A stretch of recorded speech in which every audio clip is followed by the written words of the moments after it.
It is Word and Wisdom time with your host, Dr. Charles Apoki, a medical doctor and an international conference speaker. He is an author of several motivational books loaded with insight and wisdom. Stay blessed as he brings the word to your lives and homes. Do you want a school that is well known for academic excellence and that can instill discipline in your child? Petra Christian Academy is the right place to be. Our school is well equipped with modern learning facilities coupled with a set of dedicated and qualified teachers. We have a standard school library, ICT center with e-library, well-equipped science lab, home economics lab, school cafeteria, and school buses to convey students and pupils to and from school. Enroll your child today at Petra Christian Academy in crèche, nursery, primary, and secondary. Petra Christian Academy is located at the end of Ekrejebo Street off Uduere Street, Otowodo, Ugeli, Delta State. For inquiries, contact us on 080-5275-5971 or 080-2825-8702. Petra Christian Academy, a center for excellence and discipline.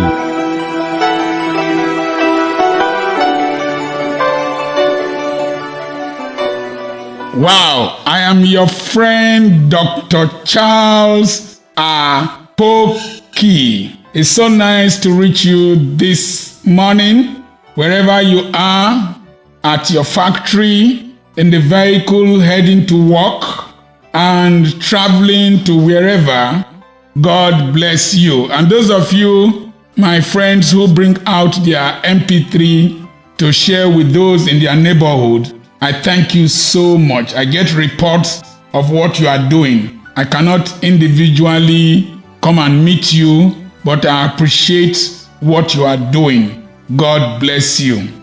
Admissions are currently on at our two schools. One at Okwokoko. The one at Okwokoko is at Prophet Idowu Street. You can access Prophet Idowu Street from Okwokoko Market. If you ask of Maroko, the school is by the transformer, Prophet Idowu Street. You can also access it from Poultry Road Junction.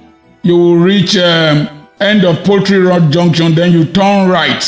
And on the left, you will see the signpost of Petra Christian Academy. Beautiful school. Admissions are currently on into crèche, nursery, primary, JSS 1, JSS 2, JSS 3, SS1 and SS2.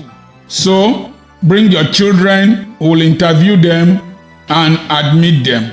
Also at Ugeli, admissions are currently on into the same classes.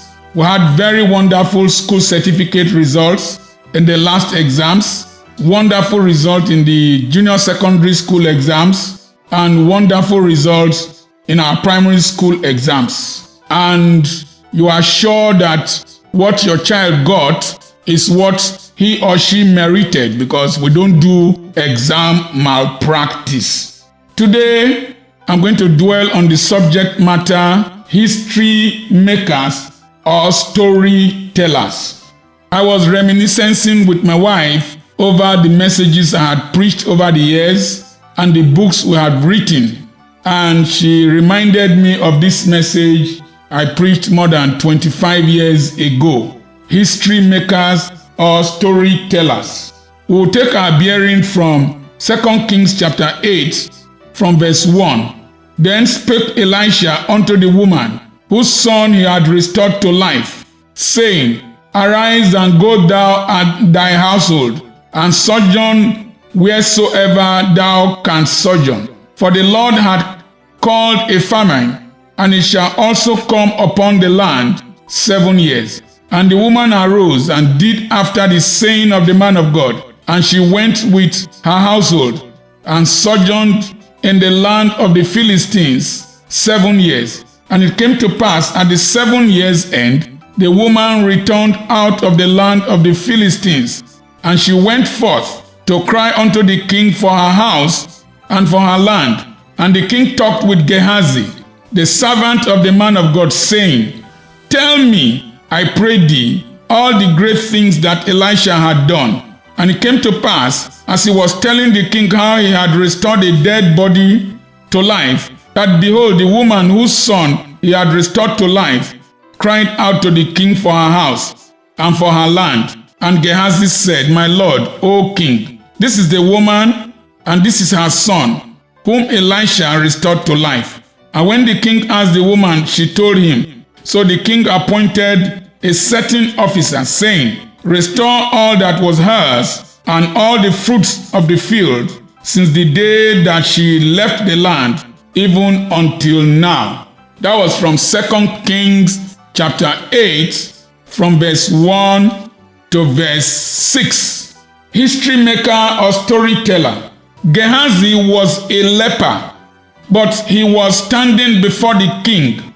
In the Old Testament, there were two individuals who had bells on their waists. One was the leper, the other the priest. The word stone throw is the distance a leper stays away from you so that when you throw a stone, it will not reach the leper.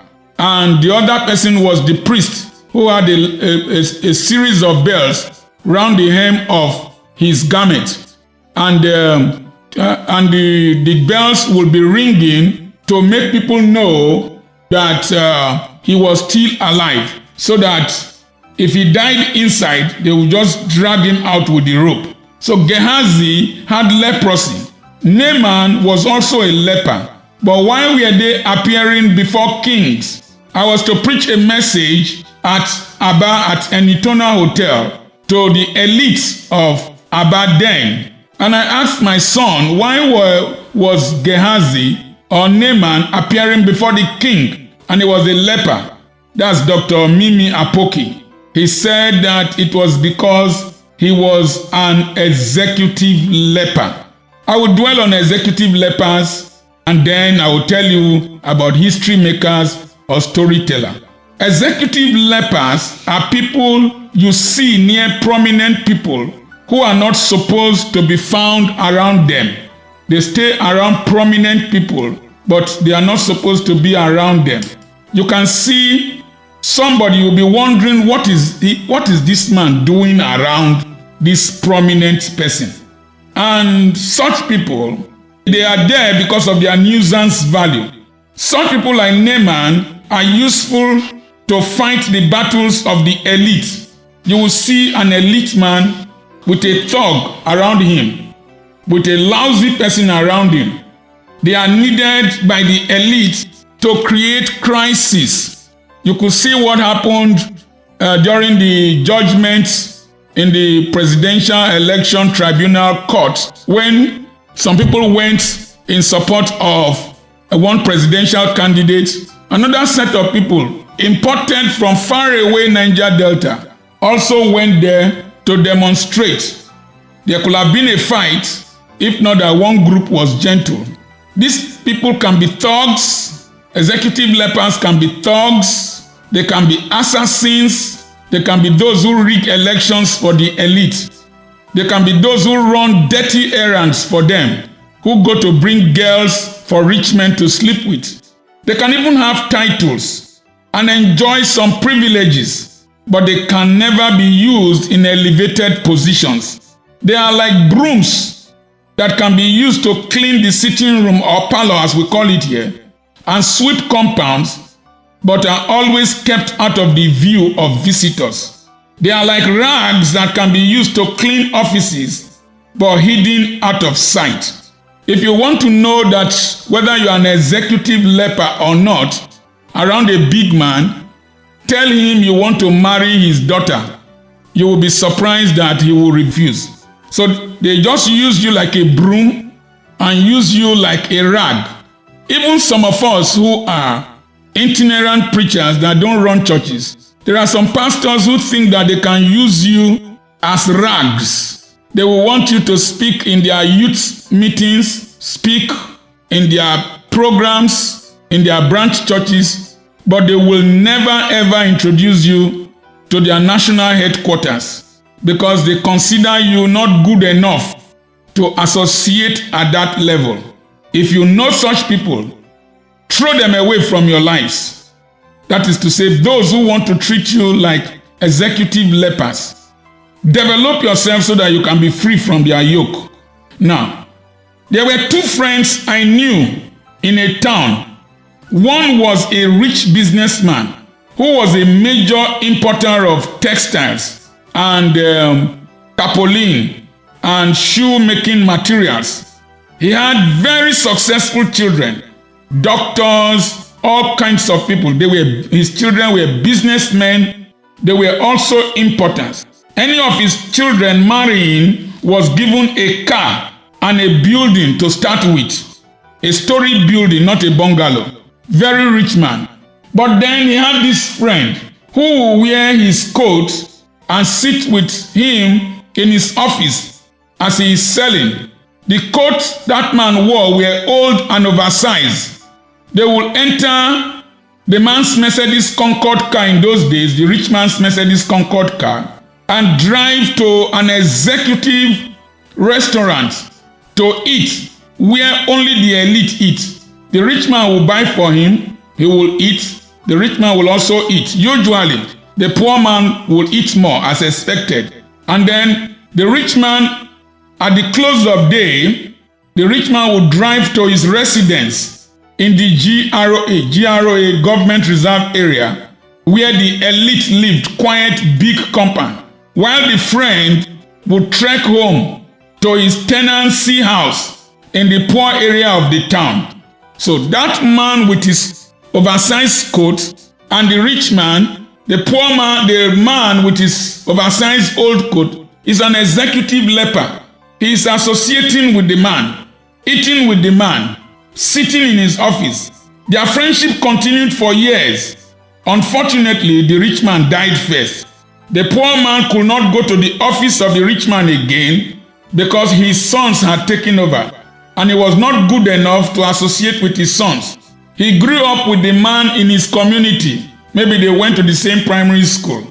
But that man became rich, he remained poor. He could not eat in that restaurant again because he could not afford the bills. I used to see him trekking round the town with his coat that looked like that of a cockroach, or a Toyota Sienna bus with the two doors opened. You know those Toyota Sienna buses that security people use, that the doors will hang out like that of a cockroach.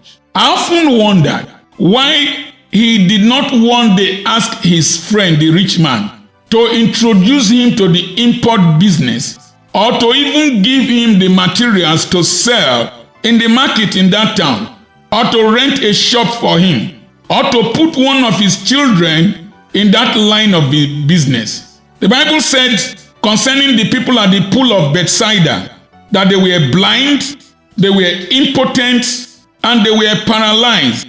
A blind man is not a man who does not see. A blind man is a man without vision.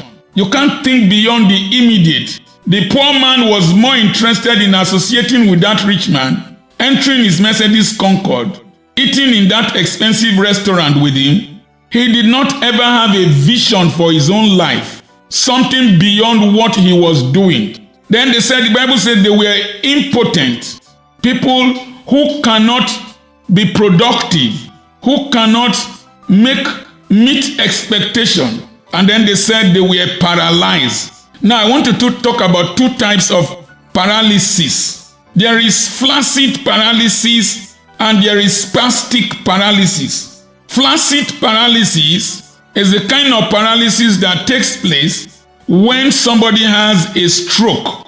The muscles are there. When you raise the limb up, the hand up or the leg, it will drop down. And then there is spastic paralysis. Spastic paralysis is that kind of paralysis when there is spinal cord injury. When there is spinal cord injury, there is no communication between the brain and the muscles and through the spinal cord. And what happens is that the muscles are now involuntarily contracting from the level of the spinal cord. So you will see the muscles just move and you will think that the person is getting healed or getting well. No, that is spastic paralysis. Some people in life have flaccid paralysis. If you lift them from where they are, if you raise them up by helping them, they will fall back to where you picked them from.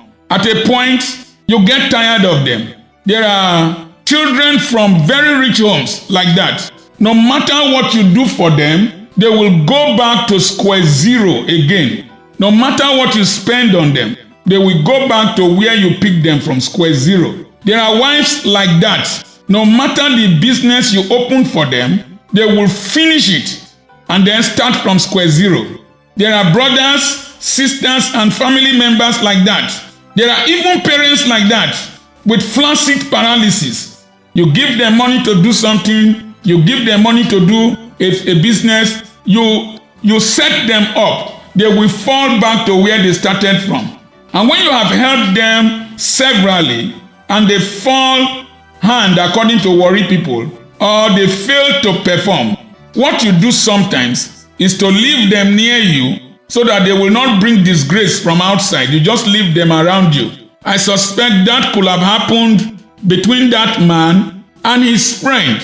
And then there are people who are impotent and blind in the sense that you know that they can't see beyond their nostrils. They can't see beyond the immediate. There are people who can't rise up to occasions. They are impotent. An impotent man cannot rise up to occasion. He is there, can be big and useless. But the tragedy is that these impotent, paralyzed, and blind people who, spiritually, they know everything about the rich man or the big man. Some will even boast how much their husband had. Some will boast of who their father is. Do you know me? Do you know my father? Don't you know my husband? Don't you know this? Always boastful. The evil ones among them will grumble and slander the rich man or rich person. They will go and tell all kinds of stories. They are storytellers. You see this man? He is my uncle. He has hot temper. He is a madman. Ask him, how old are you? You'll be surprised that the uncle he is complaining about at that age has achieved so much more. The father he is complaining about has achieved so much more. Who he helped, they will tell stories, gossip, slander, abuse, but they remain the same. They never make history. They always tell stories. Their mouths are the most busy part of their body. Their mouths are very, very busy. Very, very busy in telling stories. They have a CD of nearly every rich man. They know how he started business. They know how poor he used to be. They know how he used to trek. They know how he was wearing tie nika according to worry people. They know where he borrowed money. Some of them even know where he went to do juju, as if they give them the chance to do juju, they won't do. They know who loaned him money. They know who introduced him to the business. They know how to tell stories. Their mouths are very active. If you go to a drinking parlor, these men with loud mouths, active mouths, but very lazy hands are usually the loudest in the drinking parlor. And they know how to tell stories. They know how to argue. Some of them are the ones who have good education, but could not use it to achieve anything in life. They are the most argumentative. And they come from rich families in the town where they are drinking. Very loud and very boastful. But they have nothing to show. Their fathers made history, but they are now storytellers. Oh, those kind of fellows can eat. They can eat and they can drink. If you see them in burials, you know what I'm here? Come here. You know what we dey here? Put this one here. Put this one here. Bring Heineken, come. Bring Azu, come. Bring this. He has never done anything with his life. As he is there, he is the center of the comedy. He will make the people laugh. He will tell stories, saliva spitting from his mouth. He will eat. You see him always fresh and neatly dressed, but very, very lazy. extremely lazy. There are some of them very handsome, speaks good English, very neatly dressed. Their fingers and nails clean, hands very soft, but they have nothing to show from their background. They are the commander-in-chief of the drinking armed forces. They are the head of the bar, but they are not lawyers. Oh, these guys can eat. They can drink. But why are their friends buying drinks for them? They are storytellers. After closing from work, from the bank, you close from work from somewhere. You need a fool around you to buy drinks for, to tell you stories. They are the ones who have the secrets of the country. They are the ones who have the latest news. They are the ones who have the latest gist. They are the one who knows who bought the latest car. They are the ones who know whose wife and husband have separated. Oh, they know how to talk about rich people. They know those who are good pastors. They know those who are not good pastors. So when you buy drinks for them, as you buy drinks and buy food for them, they will be telling you stories. Some of them are your classmates. Some of them are related to you. Some of them, their fathers even helped you to progress, but they themselves refuse to progress. So you just keep them around you for relationship's sake and for their nuisance value. Yoruba people have a saying,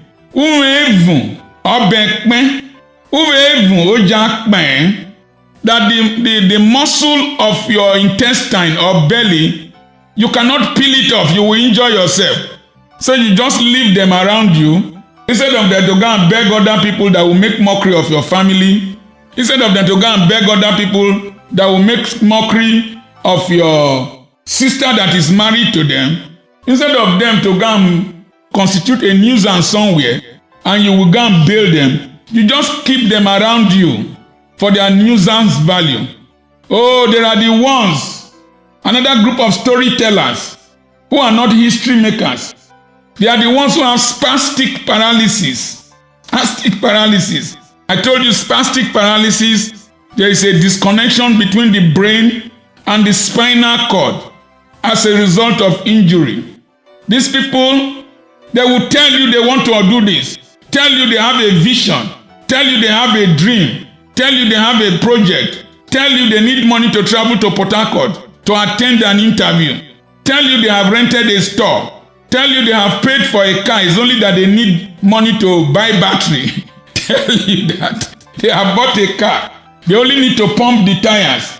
Tell you that they started transport business, but fuel finished at Ohoro, that they just came back. Tell you one story. Police just arrested the vehicle at Jakpa, and then you will give them money and they will Jakpa. You will never see them again. Spastic paralysis. You will see the person's leg move, person's hand move. You will think he wants to start walking. It's a lie. He is still where he is. I'm talking about people who have this spiritual tendency. He's still where he is. Such a people will just start something and you will be hopeful. They will fail again. You will employ them. They will just go to work 1, 2, 3, 4, 5, 6 times. Oh, they will give you one excuse.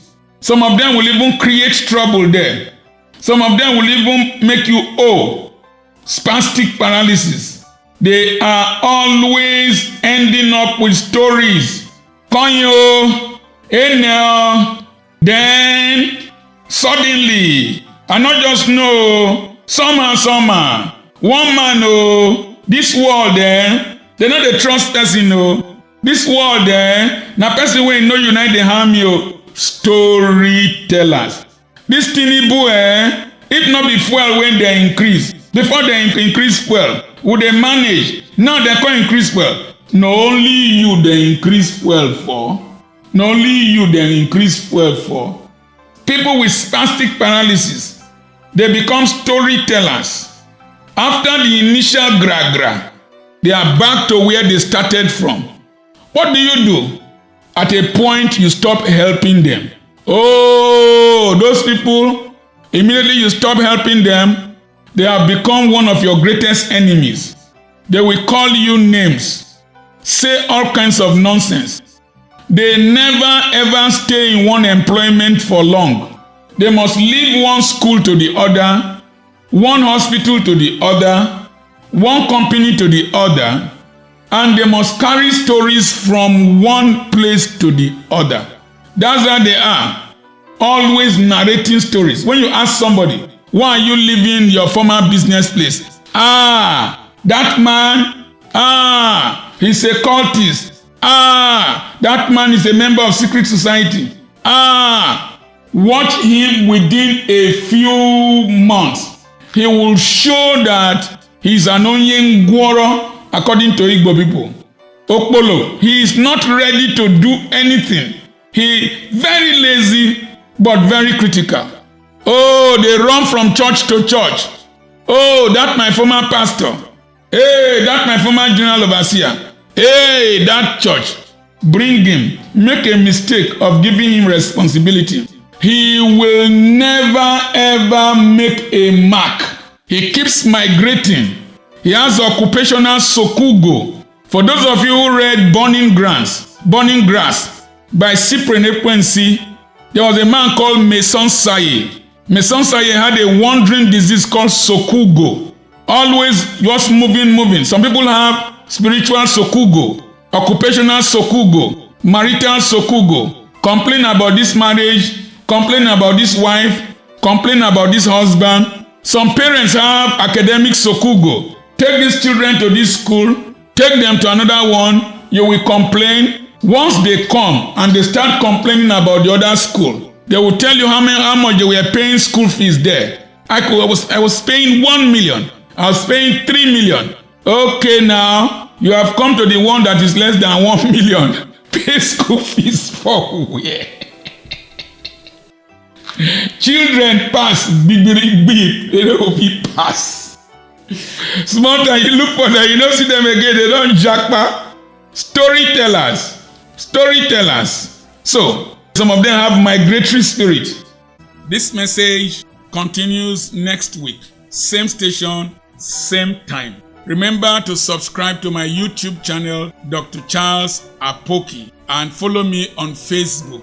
Also remember to go to petrapublications.com or amazon.com. Ask for Dr. Apoki's books and you can download them. Do you want a school that is well known for academic excellence and that can instill discipline in your child? Petra Christian Academy is the right place to be. Our school is well equipped with modern learning facilities coupled with a set of dedicated and qualified teachers. We have a standard school library, ICT center with e-library, well-equipped science lab, home economics lab, school cafeteria, and school buses to convey students and pupils to and from school. Enroll your child today at Petra Christian Academy in crèche, nursery, primary, and secondary. Petra Christian Academy is located at the end of Ekrejebo Street off Uduere Street, Otowodo, Ugeli, Delta State. For inquiries, contact us on 080-5275-5971 or 080-2825-8702. Petra Christian Academy, a center for excellence and discipline.